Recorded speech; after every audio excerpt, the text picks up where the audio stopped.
மகிழ்ந்த நேர்களுக்கு வணக்கம். இன்று நம்முடைய மூத்த ஊடகவியலாளர் திரு எடப்பாடி துரைசாமி அவர்கள் இணைந்திருக்கிறார். உங்கள் சார்பாக அவர் வரவேற்போம். வணக்கம் சார்.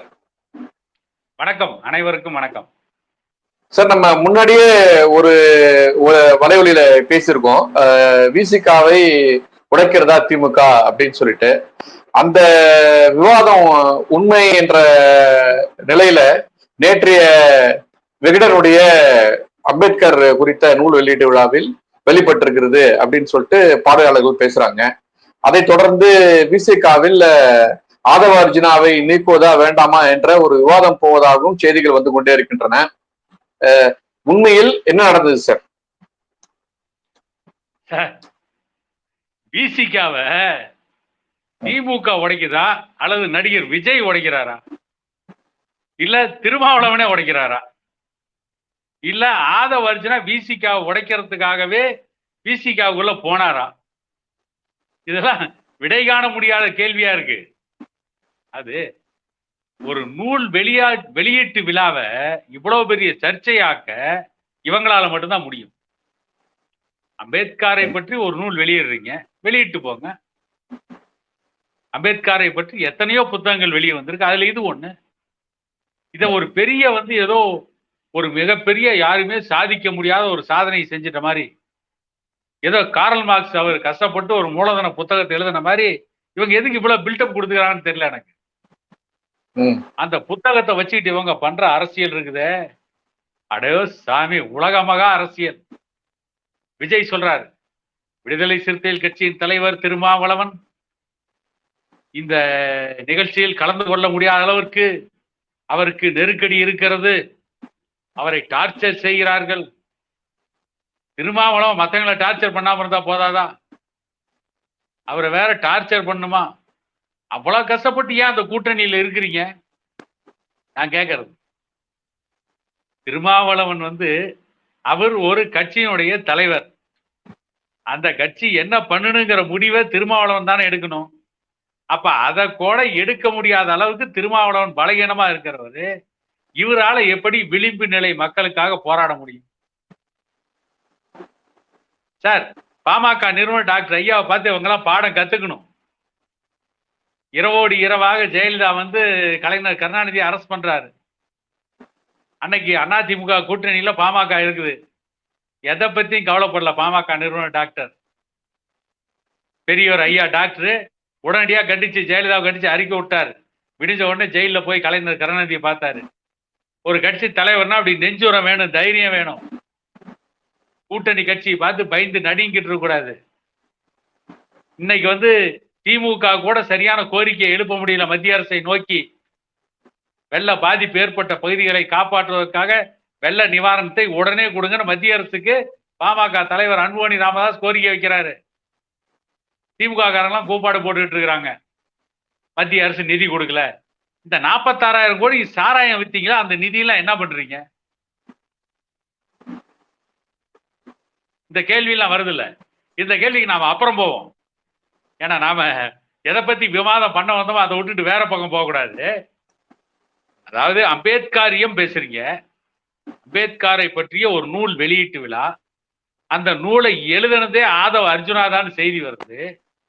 உங்க கட்சியினுடைய துணை பொதுச் செயலாளர் வெளியிடுகின்ற அந்த புத்தக வெளியீட்டு விழா, அது நீங்க வார்த்தைக்கு வார்த்தை அம்பேத்கரியம், அம்பேத்கருடைய சமூக நீதியை நாங்க காப்பாத்துறோம், அம்பேத்கருடைய கொள்கையெல்லாம் நாங்க தான் தலைமையில தூக்கி வச்சுக்கிட்டு அந்த பாரத்தை இறக்க முடியாம அப்படியே எங்க கழுத்தே ஒடிஞ்சு கீழே தொங்கிட்டு இருக்குது. இன்னும் கொஞ்ச நாள்ல கழுத்தை எங்களுக்கு கீழே இறங்கி அது நெஞ்சில போய் மாட்டிக்க மாட்டிருக்குது அப்படின்லாம் கதை விட்டீங்களே.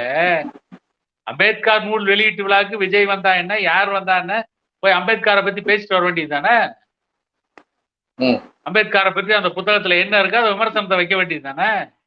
அதை விட்டுட்டு அம்பேத்கருடைய நூல் வெளியீட்டு விழாவில் நடிகர் விஜய் கலந்துகிட்டதுனால அதுல திருமாவளவன் போனா திமுக கூட்டணியில விரிசல் வந்துடும் அப்படின்னா, அப்ப நீங்க என்ன திமுகவுடைய அடிமைகளா இருக்கிறீங்களா, இல்ல நீங்க ஒரு கட்சியுடைய தலைவரா இருக்கிறீங்களா? இந்த கேள்வி வருமா வராதா? இல்ல சார், இது இந்த நூல் வெளியீட்டு விழாவே திமுகவுக்கு நெருக்கடி தரணும், திருமாவளவனை வந்து கூட்டணியில இருந்து உடைக்கணும் அப்படின்றதுக்கான திட்டமிடல் தான் சொல்லிட்டு பொதுவான ஒரு கேள்வி வந்து எழுப்பப்படுது. இல்ல இதுல என்ன அவங்க திமுகவுக்கு நெருக்கடி கொடுத்துட்டாங்க? திமுகவுடைய சட்டமன்ற உறுப்பினர் 2ஆ உடைச்சு பாதி கூட்டு வந்துட்டாங்களா? இல்ல சார், ஒரு நூல் வெளியீட்டு விழாவில் அரசை பற்றி விமர்சனங்களை வைக்கிறது சகஜம் தானே. ஒரு விமர்சனத்தை கூட ஒரு அரசு தாங்க முடியல அப்படின்னா அதை திமுகவுக்கு எதிராக பேசுறாங்கன்னு எப்படி எடுத்துக்கிறாங்க? அதனாலதானே வந்து இப்ப சமீபத்துல வந்து பாமக வாங்கி கட்டினாங்க எல்லாரும். அதானியே சந்திச்சீங்களா இல்லையா? சந்திச்சேன்னு சொல்லுங்க, அல்லது சந்திக்கலன்னு சொல்லுங்க. சந்திச்சா எதுக்கு? இல்ல சார், நம்ம இந்த டாபிக் பேசுவோம். நம்ம இல்ல நான் என்ன கேக்குறேன்னா, அதுக்கு கூட நீங்க பதில் சொல்றதுக்கு பயப்படுறீங்க. திமுக அவருக்கு வேற வேலை இல்லைன்னு சொல்லிட்டு போறீங்க. சரியான ஒரு பதில உங்களால சொல்ல முடியல. திமுக ஆட்சியில் இருந்தும் கூட இவ்வளவு பலகீனமா தானே இருக்கிறீங்க. இன்னைக்கு அவங்க என்ன கேக்குறாங்க? மன்னர் ஆட்சி முறை 2026 தேர்தலில் ஒழிக்கணுங்கிறாங்க. திமுக தான் நீங்க ஜனநாயக ஆட்சின்னு தானே சொல்லிட்டு இருக்கீங்க. அதை பத்தி நீங்க ஏன் கவலைப்படுறீங்க? நான் கேக்குறது இல்ல சார். இல்ல ஆதவ அர்ஜுனா மன்னராட்சி முறை 2026 தேர்தலில் முடிவுக்கு கொண்டு வரணும்னு பேசுறாரு. திமுக மன்னராட்சி நடத்துறதுனால தானே உங்களுக்கு அது உரைக்குது. இல்ல நாங்க மன்னராட்சி இல்ல, நாங்க தான் மகத்தான மக்களாட்சின்னு சொல்லிட்டு போக வேண்டியதானே. அதை சொல்றதுக்கு கூட உங்களுக்கு தெம்பு இல்ல, அப்புறம் பயப்படுறீங்கல்ல. இல்ல சார், இந்த செய்தியை எப்படி மக்கள் பாக்குறாங்கன்னா, விடுதலை சிறுத்தைகள் கட்சியை 2ஆ இருக்குது. ஒண்ணு வந்து திமுகவுக்கு ஆதரவான ஒரு பிரிவு, இன்னொன்னு வந்து திமுகவுக்கு எதிரான ஒரு பிரிவு. அதாவது ஆதவ அர்ஜுனா போன்றவர்கள் அந்த கட்சியினுடைய தலைவரை முதல்வராவதுக்கான என்ன வழியும் அவங்க பாக்குறாங்க. இன்னொரு பிரிவு இதெல்லாம் நடக்கிற மாதிரியே இல்ல, முதல்ல இருக்கிற வரையும் நம்ம வந்து எப்படி பதவியில இருக்கலாம் அப்படின்னு பாக்குறதுக்கு இன்னொரு பிரிவு. அப்படி இந்த 2 பிரிவுக்கான பிரச்சனை தான் இன்னைக்கு பெருசா போயிட்டு இருக்கு அப்படின்றாங்க. சார், முதல்ல முதல்வர் ஆவதற்கான எந்த ஒரு துரும்பையாவது திருமாவளவன் கிள்ளி போட்டிருக்காரா? இல்ல சார். ஒரு நாட்டுக்கு முதல்வர் ஆகணும்னா என்ன வேணும்? முதல்ல அனைத்து சமூக மக்களுடைய நம்பிக்கையை பெறணும். பெரும்பான்மை சமூகத்துக்கு எதிராகவே நீங்க அரசியல் பண்ணிட்டு இருக்கிறீங்க. வட தமிழ்நாட்டுல திமுகவுக்கு ஆதரவா இருக்குன்றதுக்காக இரு பெரும் சமூகங்கள், தலித் சமூகமும் வன்னியர் சமூகமும் ஒரே அணியில நிக்காம இருக்கிறதுக்கு என்னென்ன பண்ணணுமோ அத்தனை வேலையும் திமுகவுக்கு ஆதரவா திருமாவளவன் செஞ்சிட்டு இருக்க. அப்படி செஞ்சிட்டு இருக்கிற திருமாவளவனால எப்படி முதலமைச்சர் ஆக முடியும்? பாமக தலைவர் அன்புமணி ராமதாஸ் சொன்னார், தமிழ்நாட்டில் ஒரு தலித் முதலமைச்சர் ஆக முடியாத சூழ்நிலை இருக்கு அப்படின்னாங்க. எங்களை நம்பி எங்க கூட வாங்க, ஒரு தலித்த முதலமைச்சர் ஆகுறேன்னு சொன்னாரு. அதை பத்தி ஏர்போர்ட் மூர்த்தி கூட சொன்னாரு. அவர் தெளிவா சொல்லிட்டார், நீங்க தயாரா இருக்கீங்களா? கேட்டாரா இல்லையா? ஆமா. திருமாவளவனும் இந்த விடுதலை சிறுத்தைகள் கட்சியும் இப்ப சமீபத்துல விடுதலை சிறுத்தைகளுக்கு வந்த ஆதவ அர்ஜுனாவும் தலித் சமூகத்தை சார்ந்த திருமாவளவன் முதலமைச்சர் ஆகும்னு பேசுறீங்க. இத பல வருடத்திற்கு முன்பே பாமக நிறுவனர் டாக்டர் ஐயா பேசிட்டார். நாங்கள் ஒரு தலித்த முதலமைச்சராகும்னு சொல்லிட்டாங்க. தமிழ்நாட்டு அரசியல்ல காங்கிரஸ் கட்சி சொல்லல, திமுக சொல்லல, அண்ணா திமுக சொல்லல, ஏன் கம்யூனிஸ்ட் கட்சிகள் சொல்லல. முதல்ல தலித்த முதலமைச்சராகும்னு சொன்னது பாமக. இன்னைக்கு நீங்க தலித்த முதலமைச்சர் ஆகுவோம்னா அறிவாலயத்துல போய் உட்காந்து நீங்க எப்படி தலித்த முதலமைச்சர் ஆக்குவீங்க? ஒரு தலித்த திமுகவுடைய தலைவராக கொண்டு வரதுக்கே திமுகவுக்கு விருப்பம் இல்லை. திமுகவின் தலைவரா ஒரு தலித்தே வர முடியாது. அப்புறம் எப்படி திமுகவுக்கு கூட்டணி வச்சுட்டு நீங்க தலித்த முதலமைச்சர் ஆக்குவீங்க? எப்படி ஆதவ அர்ஜுனா வந்து திருமாவளவனா முதலமைச்சர் ஆக்குவாரு? சரி, அதிமுக கூட போய் கூட்டணி வைக்கிறீங்கன்னு வச்சுங்க, ஒரு வாதத்துக்காக வச்சுக்குவோம். அதிமுக கூட்டணி வச்சா அவங்க மட்டும் ஒரு தலித்த முதலமைச்சர் ஆக்கிடுவாங்களா? நடக்கிற கதையா? ஆக மாற்று வழி என்னன்னு யோசிக்கணுமா வேணாமா?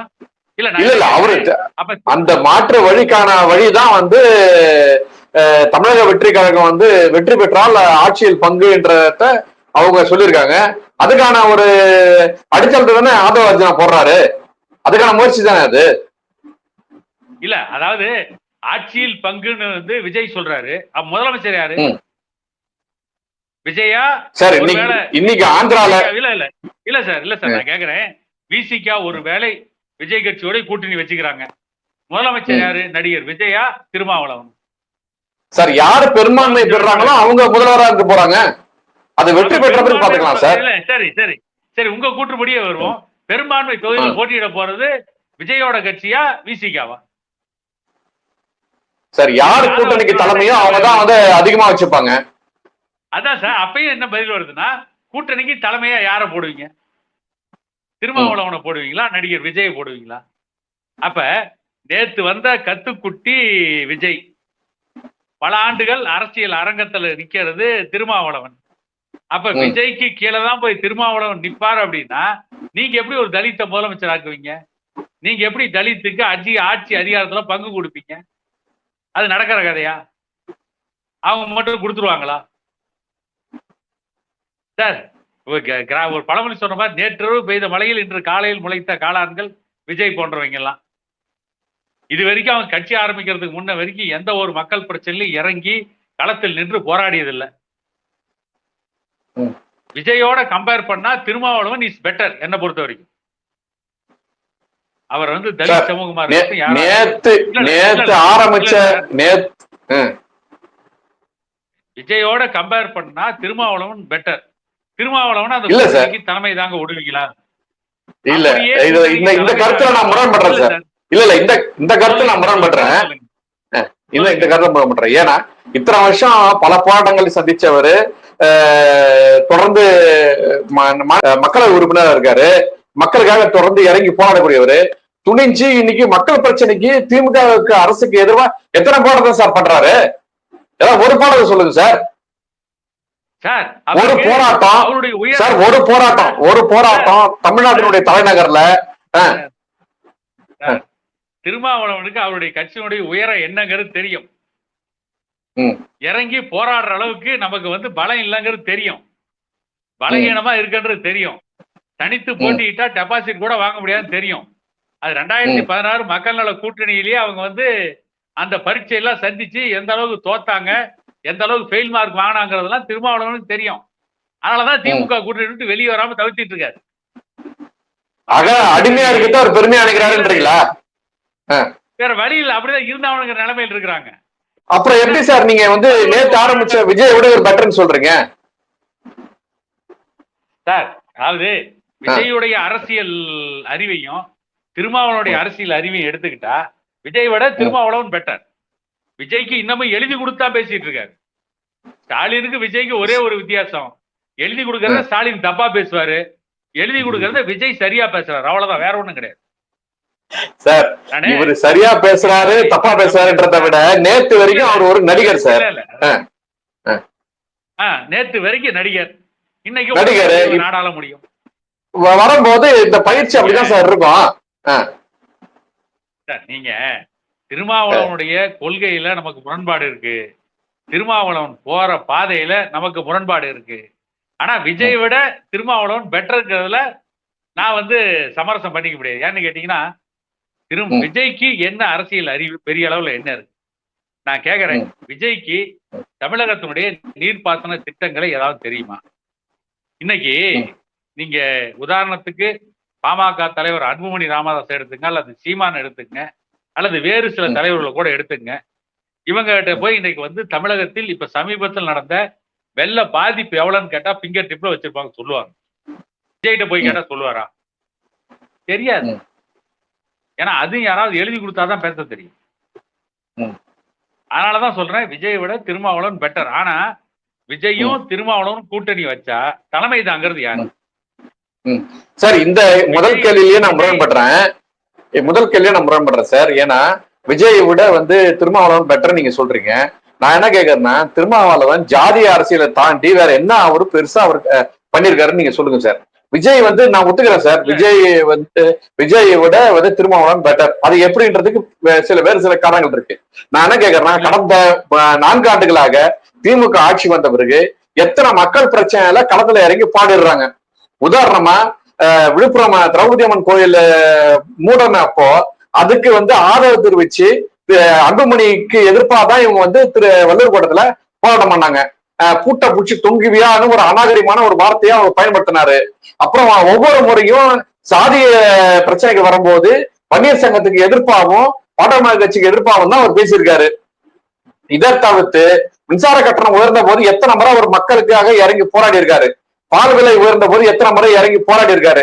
சட்டமன்றத்துல அவங்களுடைய சட்டமன்ற உறுப்பினர்கள் மொழி பிரச்சனை பத்தி எத்தனை முறை பேசியிருக்காங்க. இடஒதுக்கீடுக்காக பல பேர் தியாகம் பண்ணி 10.5% இடஒதுக்கீடு முயற்சி பண்ணி அடுத்த கட்ட நிலையில வரும்போது இந்த திமுக அரசு இது வரைக்கும் அதுக்கான சரியான முயற்சி பண்ணாம ஈர்த்தச்சின்னு இருக்குது. ஒரு முறையாவது அதுவும் ஒரு சமூகம் தானே, தன்னுடைய வடமாடல அதிகமாக இருக்கக்கூடிய சமூகம் தானே, சகோதர சமூகம் தானே அப்படின்ற எண்ணத்தோட எத்தனை முறை இவங்களுடைய சட்டமன்ற உறுப்பினர்கள் வன்னியர் சங்கத்துக்கும் வன்னியர்களுடைய 10.5% எத்தனை முறை ஆதரவா குரல் கொடுத்துடுறாங்க. பெண்கள் பிரச்சனைக்கு எத்தனை முறை குரல் கொடுத்துடுறாங்க. இந்த திருநெல்வேலியில அதே ஒரு தாழ்த்தப்பட்ட ஒரு சமூகத்து பையன் பள்ளி மாணவன் 8வது வகுப்பு மாணவனை வெட்டினாங்கள, அப்ப இவங்க போய் எத்தனை முறை இறங்கி சண்டை போட்டாங்க. இங்க இது சார் நம்ம குடிநீர்ல மலம் கலந்த அந்த மதுரை மாவட்டத்தில் நடந்த பிரச்சனைக்கு வெங்காய வயல்ல என்ன சார் பண்ணாங்க இவங்க எதை சொல்றாங்கன்னா, நாங்க அங்க போனோம், அங்க போய் பிரச்சனை பண்ணோம், நாங்க அங்க போய் பேசணும். நீ அங்க போய் பேசி என்ன நடந்தது, என்ன சார் மாற்ற முடிஞ்சது? நான் சொன்னதே ஒரு 5-6 நான் எடுத்தது நான் சொல்றேன். இந்த மாதிரி ஏகப்பட்ட மக்கள் பிரச்சனைகளுக்காக இந்த விடுதலை கட்சி எத்தனை முறை போராடுறாங்க. இவங்க உடனே இவங்களுடைய புதுசாக ஒரு 5 பேர் இருக்காங்க. 5 பேர் அடுத்தடுத்து உடனே எல்லா யூடியூப்லயும் வந்துருவாங்க. பாட்டாளர் கட்சிக்கு எதிர்ப்பா ஏதாவது பேசணும்னா உடனே கியூல நிப்பாங்க. அல்லது இவங்க நாமெல்லாம் நேரடியா விடுதலை சிறுத்தைகளுடைய இந்த செயல்பாடுகள் தவறு நாம சொல்ல வேணாம் சார். நாம என்ன சொல்லுவோம்னா, திமுகவுடைய செயல்பாடு இல்லைன்னு நம்ம சொல்லிட்டோம்னா திமுக வர மாட்டான் சார், விடுதலை சிறுத்தைகள் வருவாங்க. எப்படி சொல்றீங்க? உதாரணமா இதே நேற்று நிகழ்ச்சியில மன்னராட்சி ஒழிக்கப்படணும்னு சொல்றாரு விஜய். இப்ப இதுக்கு நம்ம அந்த கட்சியினுடைய சட்டமன்ற உறுப்பினர் விஜய்ல பேசுறது ஆதவர்ஜுனா சொல்றாரு. பேசுறதே அவங்க கட்சிக்காரங்க தான். அவங்க சொன்னது யாருன்றது ஊருக்கே தெரியும். திமுகவுக்காக எதிர்ப்பா அவர் சொல்றாருன்னு சொல்லிட்டு உடனே அந்த ஆளூர் ஷானவாஸ் என்ன பண்றாருன்னா, அப்படின்னா அன்புமணி யாரு, அன்புமணி அவர் வாரிசு இல்லையா? உடனே இங்க இருந்து இதுக்கு போயிடுறாரு டெல்லிக்கு. காங்கிரஸினுடைய நம்ம பப்பு யாரு, பப்பு இல்லாம இப்ப அவங்க அக்காவும் வந்துட்டாங்க, அவங்க யாரு? அப்புறம் அப்படியே நம்ம ஊபியில போயிட்டு அகிலேஷ் யாதவ் யாரு, அப்படி அதுக்கப்புறம் பீகார்ல போயிட்டு தேஜஸ் யாதவ் யாரு, இப்படி ஒவ்வொரு மாவட்டத்திலும் இங்க கர்நாடகால குமாரசாமி யாரு அப்படின்னு ஒவ்வொரு மாவட்டத்தில் இருக்கக்கூடிய அடுத்த தலைமுறை அரசியல் தலைவர்களை இவங்கெல்லாம் வாரிசு இவங்கெல்லாம் வேணாம்னு சொல்லிடலாமா? அப்படி நான் கேட்ட கேள்வி என்ன, தமிழ்நாட்டினுடைய மன்னராட்சி ஒழிக்கப்படும் தான் அவர் சொன்னாரு. இந்தியாவிலே ஒழிக்கணுமா சார் சொன்னாரு. நமக்கு பிரச்சனை தமிழ்நாடு சார். தமிழ்நாட்டுல நீங்க மாநில கட்சி தானே சார், நீங்க என்ன அகில இந்திய கட்சியா? ஆக இத்தனை ஆண்டுகளாம் தன்னுடைய கட்சிய பெரிய அளவுல வைத்த நீங்க சொல்லக்கூடிய ஒரு பிரம்மாண்டத்தை சொல்லக்கூடிய இந்த விடுதலை சிறுத்தை கட்சியும் சரி, அவருடைய தலைவரும் சரி, இவங்க மாநிலத்துல என்ன அரசியல் செய்யணுமோ அதை செய்யாம நான் போய் மத்தியில போய் செய்யறேன் அப்படின்றது எந்த வகையில அது சிறந்த கட்சியா நீங்க சொல்ல வரீங்க? உதாரணமா விழுப்புரத்துல அந்த மக்கள் குடிக்க தண்ணி இல்லாம இருந்தாங்க சார். நான் சொல்லிடுறேன். அதாவது விடுதலை சிறுத்தைகள் கட்சியை சிறந்த கட்சின்னு நான் சொல்ல வரல. சரி, தலைவரை கூட சொல்லுங்க, தலைவரை கூட சொல்லுங்க. நீங்க திருமாவளவன் மேலையும் விடுதலை சிறுத்தை கட்சி மேலையும் என்ன குற்றச்சாட்டு வச்சீங்களோ அத்தனை குற்றச்சாட்டு விஜய் மேலையும் இருக்கு. இன்னைக்கு கட்சி ஆரம்பிச்ச உடனே தன்னை நிலைநிறுத்திக்கிறதுக்காக திமுகவை உளபூர்வமா எதிர்க்கிறாங்களா அல்லது உதட்டளவுல எதிர்க்கிறாங்களான்றது இந்த தேர்தல் வந்தா தெரியும். நீங்க சொன்ன மாதிரி தமிழ்நாட்டில் இருக்கிற பிரச்சனைக்கு வழி கேட்டா ஆளூர் ஷானவாஸ் டெல்லிக்கு போறாரு, உத்தரப்பிரதேசத்துக்கு போறாரு, கர்நாடகாவுக்கு போறாரு. உடனே பாமக தலைவர் அன்புமணி ராமதாஸ் வராரு. அன்புமணி ராமதாஸ் செஞ்ச சாதனையில 1% திருமாவளவன் செஞ்சிருக்காரான்னு கேட்டா இல்ல. என்ன கிழிச்சிங்க? இன்னைக்கு 108 ஆம்புலன்ஸ் ஓடுதுன்னா அது யார் காரணம்? அன்புமணி ராமதாஸ் தான். இன்னைக்கு கிராமப்புற சுகாதார திட்டம் காரணம் அன்புமணி ராமதாஸ். பொது இடங்கள்ல சிகரெட் குடிக்கிறப்ப அந்த கெட்ட பழக்கத்தை தடுத்து நிறுத்துறது யார்? அன்புமணி ராமதாஸ். இன்னைக்கு அன்புமணி ராமதாஸ வாரிசு தலைவர்னு சொல்ற ஆளூர் ஷானவாஸ் அவரு ஒரு சட்டமன்ற உறுப்பினர். இந்த சட்டமன்ற உறுப்பினர் ஆளூர் ஷானவாஸ் அவன் கட்சியில் இருக்கிற இன்னும் 3 சட்டமன்ற உறுப்பினர், அவங்க கட்சியோட நாடாளுமன்ற உறுப்பினர் ரவிக்குமார், திருமாவளவன், இவங்கெல்லாம் வெள்ளம் பாதித்த பகுதியில வாரிசு அரசியல் இல்லாம வந்தவங்க. இவங்கெல்லாம் இவங்கெல்லாம் ஜனநாயக அடிப்படையில் வந்தவங்க. இவங்கெல்லாம் அந்த வெள்ள பாதிப்புக்கு உண்டான பகுதியில் போய் என்ன கிழிச்சாங்க, அந்த மக்களுக்கு என்ன பண்ணாங்க? அன்புமணி ராமதாஸா வாரிசு அரசியல்னு சொல்றீங்க. அன்புமணி ராமதாஸா பாமக தலைவர் டாக்டர் ஐயா கொண்டு வந்து திணிக்கலையே. அவர் அரசியலுக்கு வரணும்னு ஆசைப்பட்டார், வந்தாரு. இன்னொரு விஷயத்தை நான் தெளிவா பதிவு பண்றேன். இன்னைக்கு 18 வயசு முடிச்சிட்டா ஒரு பெண் காதலிக்கிற எந்த ஜாதியை சார்ந்த யாரை வேண்டுமானாலும் கல்யாணம் பண்ணிக்கலாம். அதை சட்டம் ஏத்துக்குது, சட்டம் அங்கீகரிக்குது. அதே மாதிரி 18 வயசு முடிஞ்சு வாக்காளர் ஆகிறவங்க அவங்க அரசியல்ல ஈடுபடணுங்கிறத அவங்க தான் முடிவு பண்றாங்க. அது ஒரு பக்கம். 18 வயசு முடிந்த பெண்கள் நாடக காதலுக்கு பலியாகிறாங்க அப்படின்னா பாமக சட்டத்துக்கு எதிரானவங்க, இவங்க காதலுக்கு எதிரானவங்க. காதல் அந்த ஹார்மோன்கள் சுரந்தா போதும், ஹார்மோன்கள் சுரந்தா போதுமா குடும்பம் நடத்துறது, அது ஒண்ணுதான் தகுதியா அப்படின்னு அந்த நாடக காதலுக்கு வக்காலத்து வாங்குறவங்க அரசியலுக்கு தான் வரணுமா வேண்டாமா, அரசியல்ல இருக்குமா வேணாமான்றது அன்புமணி ராமதாஸ் முடிவு எடுக்கிறாரு.